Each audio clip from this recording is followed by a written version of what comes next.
Yesterday there was sun and there was rain, beauty in the mundane. And as the light startled our eyes, we let go of disguise. Hi guys, welcome back to my channel. If you're new here, my name is Hannah Olson. I live in Minnesota with my husband and our 3 children, and I love sharing about things like homeschooling, motherhood, and homemaking. Today's topic is homeschooling, and I'm excited to be sharing with you a little more about what we've been using this year and how it's going. I recently also filmed a video all about 5 in a row and how that curriculum is going for us, so you can definitely check out that video. I can link that down below for you as well. But today we're talking about math. We pivoted this year for math away from the good and the beautiful, which we had done for Sophie for kindergarten, and she did the kindergarten level last year with the good and the beautiful, and I just wanted something different. And I know people are going to ask, so I need to briefly talk about why we moved away from the good and the beautiful, and then we'll jump into what we actually are doing for math, which you can tell by the title of this video today anyway. But to explain a little bit about why we moved away from the good and the beautiful, I didn't really have anything major against the curriculum. I have thought for so long how beautiful and good the curriculum is, and I still think that. I think that my main reason was just that I wanted my daughter to not have something so distracting. And if you are familiar at all with the good and the beautiful, that is their mission statement right there in the name of their company. And they aspire to have things be really aesthetically pleasing and beautiful. I love their handwriting books. I feel like they make them so engaging and fun and beautiful for the kids to work on, and some other like really sweet games and, you know, those add-on activities that we've gotten off of their website too. But as far as Sophie's kindergarten level math book from the good and the beautiful went, I felt like there was just a lot of distractions on every page for both her and for me. I felt like the story problems, while they were full of good and beautiful morals, maybe about helping out a family in need and things like that, that you definitely want to instill in your kids, I felt like some of the story problems were extra long.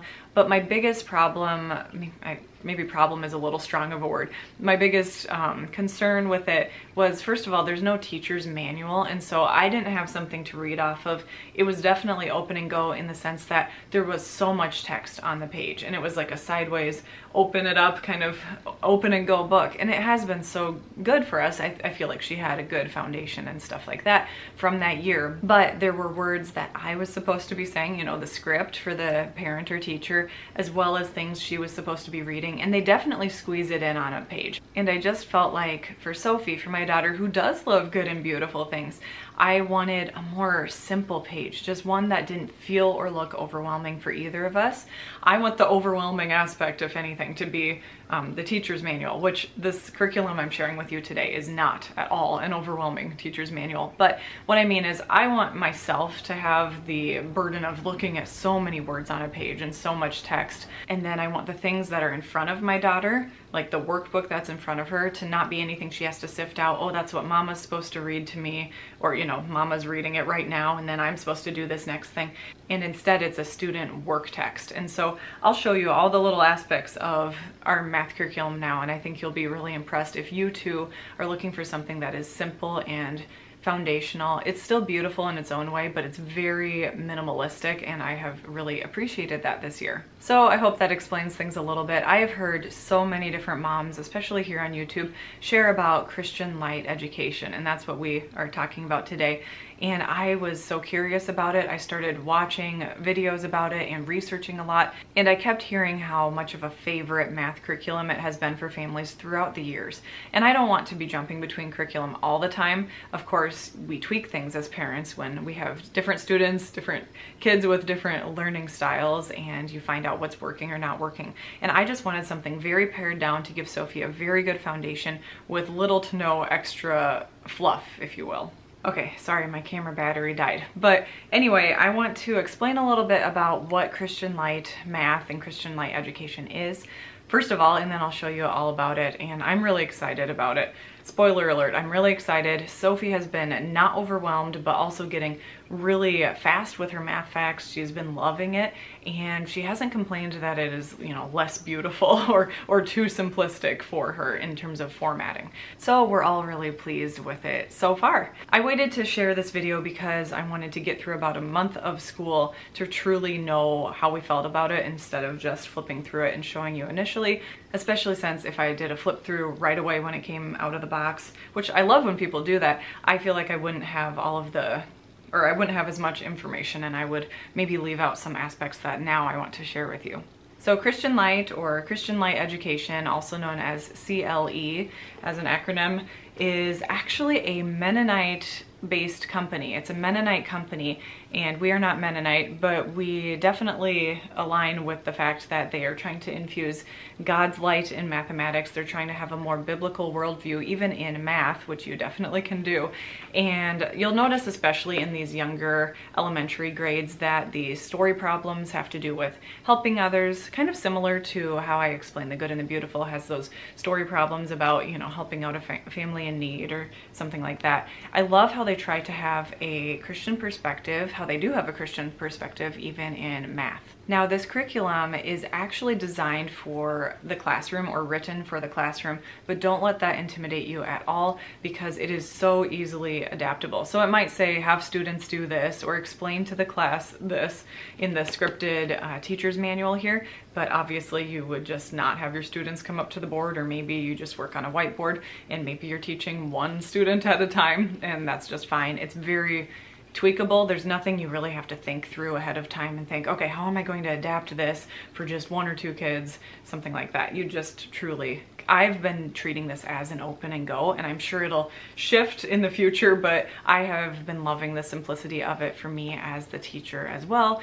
especially since I am homeschooling one other child and I have a busy 1.5-year-old running around, or hopefully sitting down and doing an activity during school time. So this is the Sunrise edition. That just means the newest or newer edition of math. I think some of the like way upper grades of the Christian Light math aren't I want to say Sunlight. That's another curriculum. Sunrise edition. But most everything has been switched over to Sunrise Edition, and I don't know anything different. So that's just why it says Sunrise Edition. Christian Light Math is extremely simple and easy to understand. Not simple in terms of very, very easy, but it is simple to follow a certain routine throughout this and the student work texts, their workbooks, which I'll explain and show you more about in a second here. But I love how predictable it is. We know exactly what routine to move through, especially if I have briefly glanced at the teacher's manual in advance, but it's not super necessary in my opinion, at least for level 1 for 1st grade math.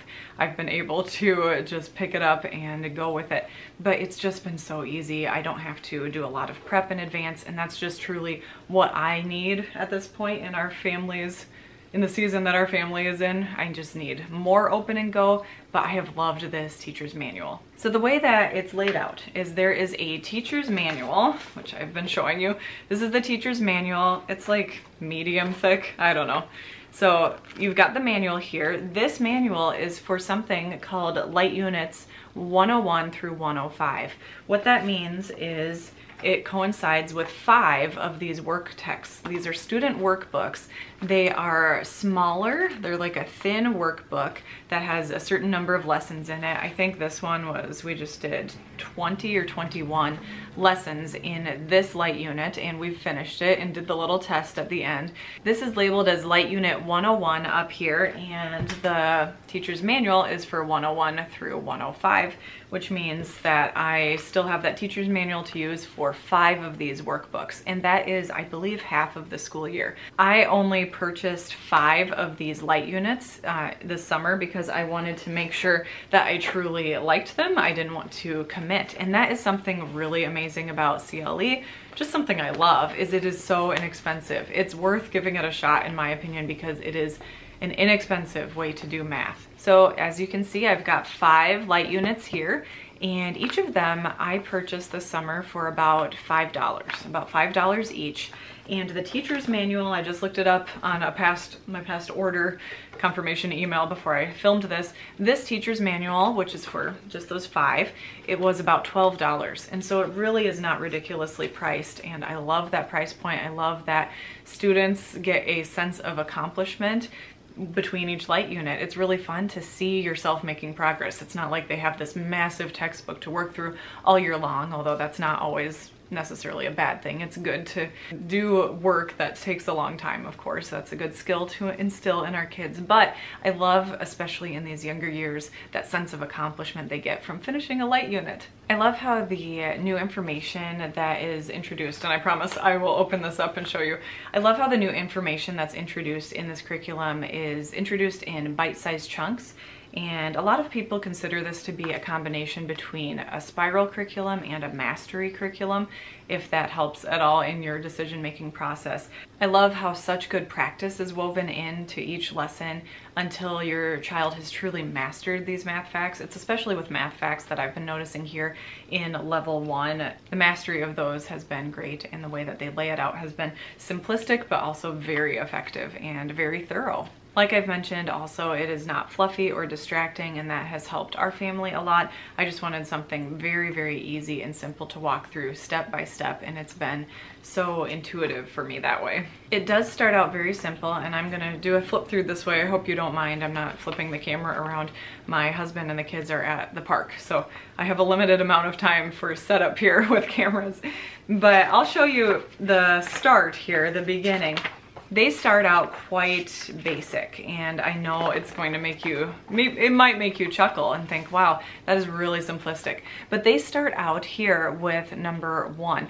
They walk you through, this is first grade again, level 1, and my daughter's in first grade. They start out with number formation. They have a cute rhyme for numbers 1 through, is it 11?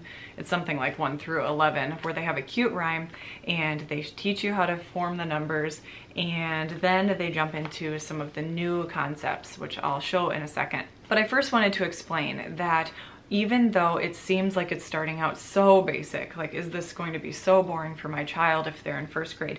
They ramp up quickly, but still appropriately. I would say it's a very nice ramp, and the things that Sophie is doing now, having completed this whole first light unit, that's very different from what she initially was doing here on lesson 1. I debated about if I was going to get her a different light unit to start with, but I just ended up wanting to start right at square one, and I figured we'd go quickly through the lessons, which we have been, but we would just start and make sure we have the entire foundation behind us, or under us, whatever you do with a foundation. But anyway, she has really liked it still, and I have been pleased that we've gotten the time to focus on number formation and even those basic foundational concepts. So after, here I'll jump ahead to 6. After you do an initial talking about the number, it's like a number of the day, essentially, because it's the number for that lesson. You talk about, you know, how many cubes it is, and we talk about a flower that God has made, and there's a cute little rhyme. Then there might be some practice, but then typically they jump into a new math fact. The new math fact coincides with the flashcards. We have the flashcard set right here. They all come in a box. You don't necessarily need to get them, but I got them just to make sure we were following along. And each flashcard has a little note on the back that says what lesson it coincides with. But anyway, there's a new fact to work on. And then there's a story problem typically every day. I think every single day there's a story problem. And you read it out loud from the teacher's manual. It's just a very easily scripted story problem to read aloud, and your child writes in the numbers for that equation, and then there's a labeled answer spot as well. And then there are other little concepts like put an X on the 6th ball here, so they were talking about ordinal or position numbers. And then we've been reviewing money concepts as well. There's a little picture of a cup with coins in it. That's to remind you and the student, your child, I keep saying student, I used to be an elementary teacher, so of course we'll use those terms interchangeably. But you, as the teacher, will have prepped just a simple little cup of some coins. And so they had to count. It was very easy at the beginning. That said 2 cents, and circle the larger fish here, make a mark for each picture. It does ramp up over time, but I want to show you, this is still in lesson 6. there's a part here called I Can Do This, and I Can Do This is basically the independent practice part of every lesson. I love that Christian Light has an I Can Do This section even in first grade, because my daughter knows exactly what they mean all the way through here, and even I can give her just brief instructions, and then I can focus on helping my son, who's typically doing some of his phonics work over in the living room, or help my 1.5-year-old daughter. I love that there is a little bit of independent practice. It's like they're stretching their wings just a little bit. They get a little practice with independent math practice, which doesn't always happen at this age. So here it says write the sums. Sophie had to do, you know, 6 sums. It says 2-6 here. She knows that means write numbers 2 up through 6. And they even position the little dots about where you should start each number when you're writing them. There's a part here that says write the number that is one more and write more sums. Those sums were written vertically. But if I fast forward here to lesson 18 to show you, by lesson 18, they're no longer doing, or before lesson 18, they're no longer doing those special rhymes or learning how to form the basic numerals. They are counting a tens stick and putting it in the tens place, and the ones little cubes and putting them in the ones place. And that tells them the lesson number. They're demonstrating and showing what 18 looks like. And then they have a new math fact. Sorry, it's so messy. We were working with a new pencil grip, and sometimes those can be frustrating. They throw you off. But she had a new fact. It was 0 plus 5, then a story problem that I read aloud, then some greater than and less than symbols. Then there's a little symbol down here of an ear. And the ear means that you as the teacher, from the teacher's manual, are dictating numbers. So I had to dictate 11 and 14 and 18 to her. She had to circle the amount that was more, write 10 down, counting backwards to 6. She had vertical sums here. And then they have a cute little picture of like an ant or something. And that just is a symbol to say, and this is in the I Can Do This section, a symbol to say, you know, write the number that is before and the number that comes after. This is all still the I Can Do This section. So as you can see, there's a good amount here that she is proud to do on her own. She really enjoys this. Oops, we did not do the money cup apparently that day. Who knows what happened? But we've got sums all over here, and then they know when to stop because they see a little, I know it's not focusing super well, sorry, a little duck with a stop sign.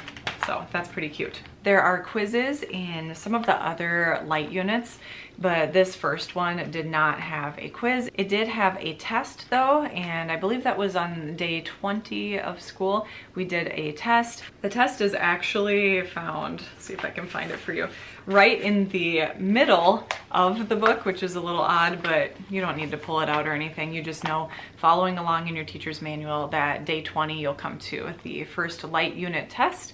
Sophie did great on it, and it was really fun to see her just really enjoying it. It's just basically a whole, you know, there's some things you read aloud as the teacher, and then there are a lot of basically the I can do this type of problems that she's already been so familiar with, and I just love that for her. She has been enjoying a lot of success with it so far.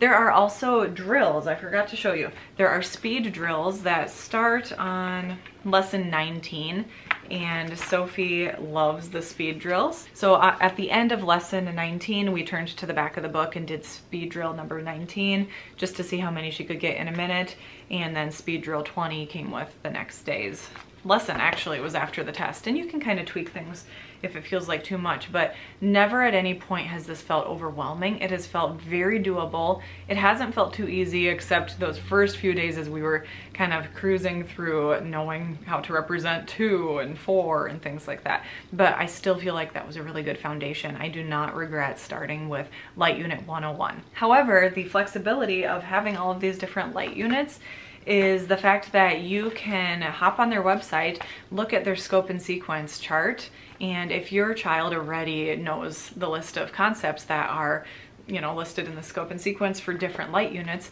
you can just hop in at Light Unit 104, which would be the 4th one for this year, or this one's 102. Maybe you just truly figure your child does not need any of the Light Unit 101 concepts. So I love the flexibility of that. You can kind of jump in where you see fit, but I do love how the teacher's manual covered 101 through 105, and I did buy those 5 light units to go with the teacher's manual. I can show you the flashcards as well. They are not, you know, all that interesting, I guess you could say. So it comes with this sideways box. I know that there are certain ways to organize it better than I am, but basically I'm keeping all of our flashcards that we need to review here in the front. It's just one of those very basic flashcards, but it does say at the back, grade 1 lesson 16. I'm sorry, it's not gonna focus for you.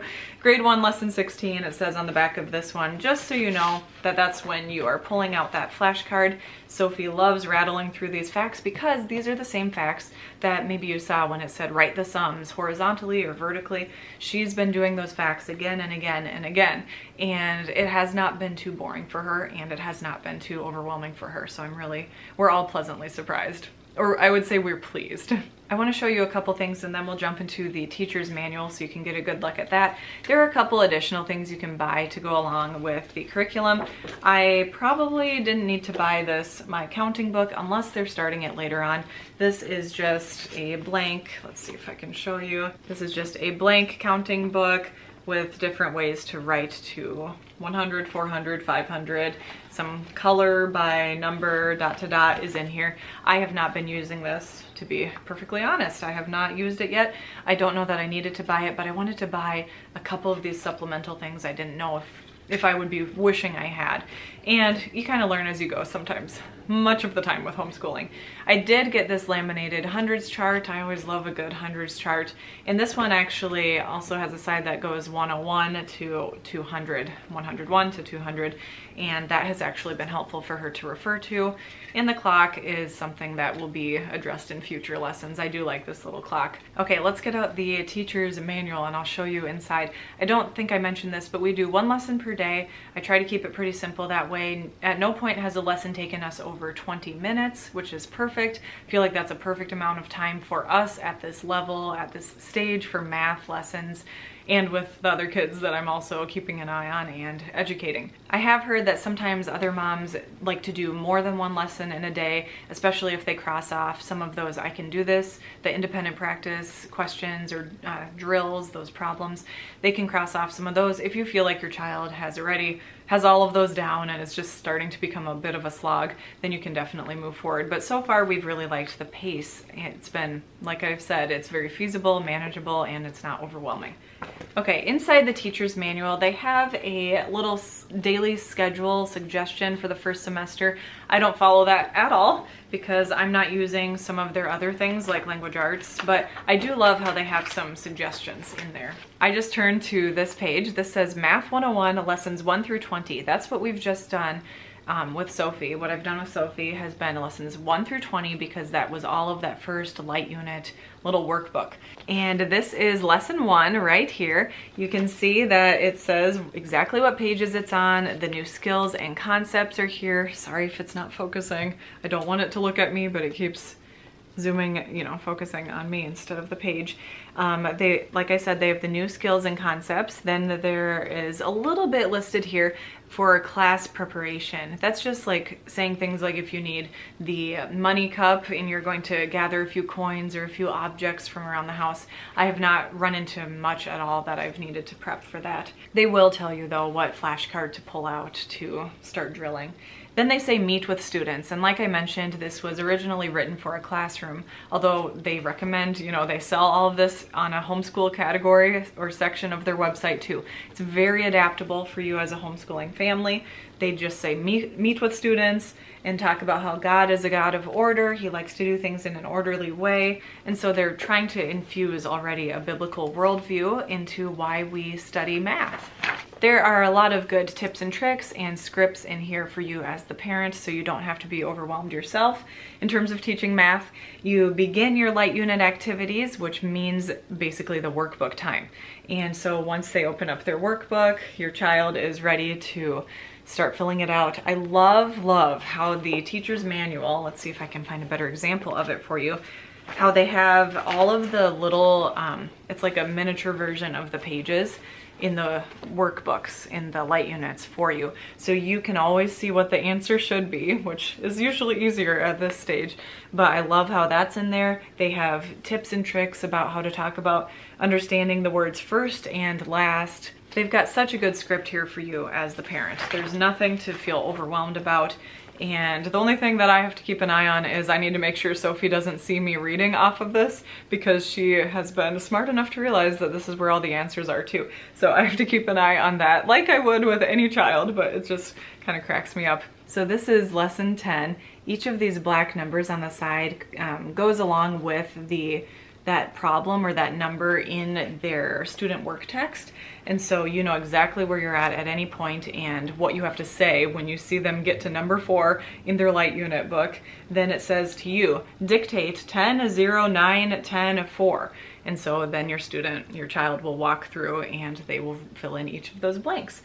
I love how then they say to review certain things like drill flashcards. Then you pull out your flashcards that you've been working on. Then it says to read the instructions for I can do this to the students, and then you are ready to go with the I can do this section. And the answers for I can do this are still in your teacher's manual here, and then you're ready for the next day's lesson. So I hope that's helpful for you to get a little glimpse into what the teacher's manual looks like. Here's an example. I'll focus it for you, hopefully on lesson 74 here. This is just how the script works, whoops, and just the student practice that is their I can do this section. So they're already doing a lot more difficult addition, as well as some subtraction, single digit subtraction, and they're representing 74 because it's lesson number 74. So it does ramp up. It is not super duper simple, and I love that. It just provides such a good foundation.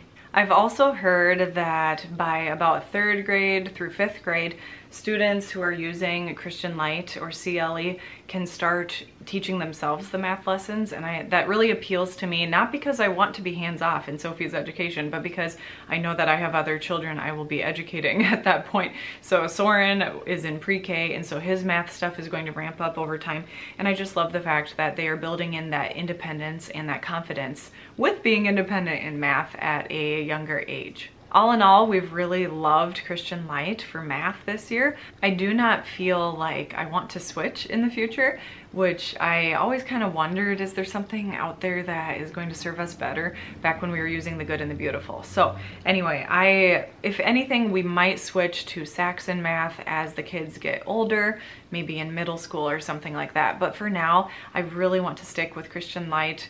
And of course, I'll let you know if I end up changing my mind and we need to tweak things when the time comes for Soren and stuff like that. But I have just loved Christian Light. Sophie, like I said, is not bored and not overwhelmed. It's been very feasible, and her confidence level. She's always enjoyed numbers and math, but her confidence is soaring. Something I do want to mention is I had heard that Christian Light math doesn't include a lot of critical thinking skills. I haven't been able to assess that for myself at this point, but as the years go on, I want to make sure I'm not leaving out those critical thinking skills. And that is why I still rely on or love the Critical Thinking Company. They have wonderful mathematical reasoning workbooks. We've done beginning 1, beginning 2, and kindergarten is what Soren is doing right now. And I do attribute the mathematical reasoning workbooks by the Critical Thinking Company to be a big reason why Soren has such a good foundation in math. And Sophie, I had strayed a little from the workbooks. She still has, I would say, a good foundation in math, but I love the fact that those workbooks are so open and go and easy and fun. So I did want to add that little plug in there for the Critical Thinking Company workbooks. I am doing those as a supplement for Sophie. Right now, my son Soren, who is in pre-K this year, he only strictly does the mathematical reasoning workbook. That is what he's doing. It's a kindergarten level workbook that he's worked his way up to at this point. He loves it, I love it. So I do plan to move Soren over to Christian Light, at least at this point, when he's done with that. However, I do like to use the Critical Thinking Mathematical Reasoning, it's a mouthful, the Mathematical Reasoning workbook for Sophie as a supplement. Since Christian Light is a Mennonite company, you will see that represented in some of the illustrations. And when I was flipping through, you probably saw that everything is simple and black and white. Let's see if I can find an illustration for you. I don't really see a lot of children illustrated, but you will see kind of the type of dress or just basic clothing, that kind of style, maybe certain hairstyles too, that are attributed to Mennonites. So that's in there. I just wanted to mention that too.